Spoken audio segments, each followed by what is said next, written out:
Let's talk about how to slack off and still supersize your business. Sharon Horne-Ellstrom here. And sometimes we are wound tight or we're stretched to a thin line because we're doing too much. We're trying too hard. We're working too hard. We're working all the time, etc. And that, although we think that helps us to supersize and grow our business, it actually can have the exact opposite effect. Because if you burn out, if you just get sick and tired and can't work anymore, what happens to your business? You're definitely not supersizing it. So slack off. This is one of those terms that makes me smile because I used to be such an insane workaholic. I was always walking a tightrope and never taking time off. I was doing the minimum to get by with respect to my health and every other aspect of my life.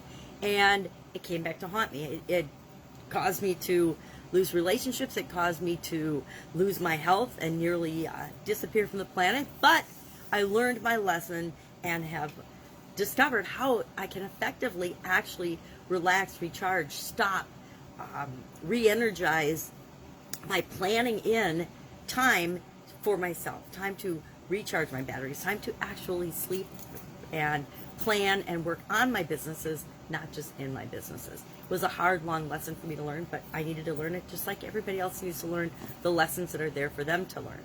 So slacking off or being a slacker, this always reminds me of the movie Back to the Future, Marty McFly. Biff was always calling him, I think his name was Biff, a slacker, and that he was never going to amount to anything because that's what Biff heard growing up.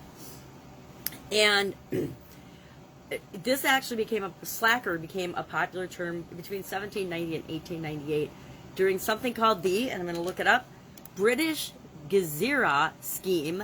And that was in the early to mid 20th century when the Sudanese laborers protested their relative powerlessness by actually slowing down and working really lethargically.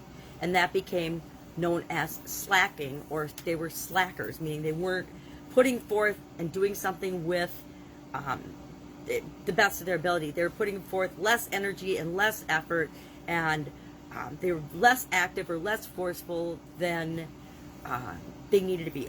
Slack off also means to release or ease the tension or pressure on something. So if you're really tight and you release the pressure, I can think of a lot of aspects and areas where we did that in manufacturing, where we were turning the machines up and up and up and up, maxing out their capability, only to find out that they would break down more often. If we just backed off or slacked off a little bit, they would run for much longer, more efficiently, and we had less breakdowns, etc., etc. So what do you do, and how do you slack off and still supersize your business? I realize that I still use the Plan, Do, Check, Act problem-solving format or framework when I'm thinking about questions like this. For example, we need to rest and recharge and re-energize and take time off, or take time at least in a different scene to solve problems, to open the flow of our brains and our creativity, to see things differently, to have ideas, to be creative, to brainstorm like we talked about a couple of days ago. In order to be great at brainstorming, we have to see different things or bring different groups of people together that can help us see different perspectives. I guess I wouldn't call brainstorming a way of slacking off, but taking time off, recharging our batteries, going somewhere else, taking a holiday off. Today happens to be a holiday, and I plan on slacking off and hanging out with my family a lot today. I schedule into my personal schedule times off, times to sleep, times to recharge, relearn, read books, time to grow and personally develop so that I can always be becoming a better leader, a better organizer for the companies and the people that I lead. So how do we slack off, not feel guilty about it? Now, I'm not going to say I don't always feel guilty about it, but how do we do that and know that our business is probably better off for us doing that? Well, number one, we create a team of people or systems and processes and procedures that get the job done and get the work done and keep the business moving forward, even if we're not there. Number two, we delegate responsibility to the people and entrust that they are wise and amazing and have the company's best interests at heart. We delegate tasks and responsibility to them. We let them do their jobs. We let them do what we brought them on the team to do. We let them perform and grow and expand the business, which is the reason we brought them on board in the first place. Number three, We monitor results and we see what's going on. And number 4, then we adjust as required. We do what's necessary to continually improve and create a system that is always, for our business, overall business, that is always getting better and better and better. And when we do that, when we're confident that we've done that, we can take time off and not worry about it. Are we always 100% responsible for our business and the people in our business and the things that our business does? Yes.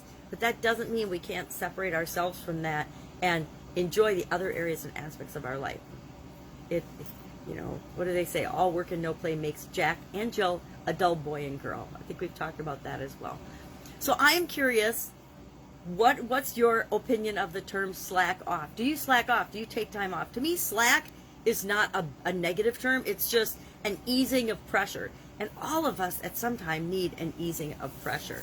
So what do you associate with this term? What do you associate with this phrase? Have you had positive or negative experiences with it? Share in the comments below.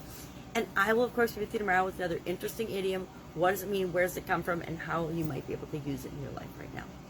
If you really are looking for information about how to set your business up so that you can slack off, so you can take time off, what are those systems and those procedures and those processes and those team members and things that you need in place? On the Supersize Your Business group page, there is a scavenger hunt that you can take and in a fun way go through the entire process for free of how to supersize your business. All right, that's it. Have an amazing day, and I'll, of course, be with you tomorrow.